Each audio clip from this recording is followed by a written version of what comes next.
ng palasyo na patuloy ang pagsasaayos ng mga hakbang kaugnay sa lumalalang tensyon sa pagitan ng Saudi Arabia at Iran. Ayon kay PCOO Secretary Sunny Coloma, prioridad ng pamahalaan ng kaligtasan ng mga OFW sa gitnang silangan. Nauna nang ipinag-utos ni Pangulo Aquino sa Department of Foreign Affairs na maglatag ng kaukulang hakbang sakaling mas lumala pang iringan ng Saudi at Iran. Unawain natin na sa lahat ng lugar na mayroong Pilipino at ang ating mga kababayan ay nasa napakaraming bansa.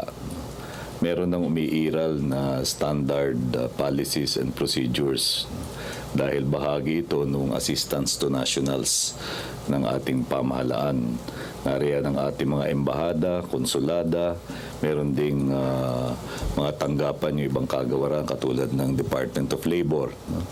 At sa ating pinag-uusapan lugar, Middle East, meron na tayong mga naging recent experiences under the current administration, kabilang na yung nangyari sa Libya at sa Egypt.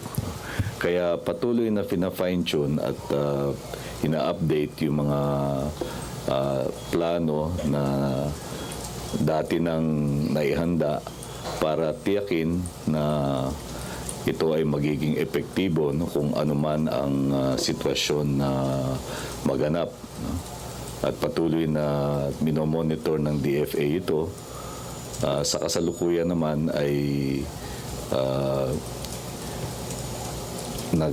ang kanilang overall assessment ay hindi pa namang nagwawarant na magsagawa o magpatupad ng anuman doon sa alert levels na nasa ating standard procedures.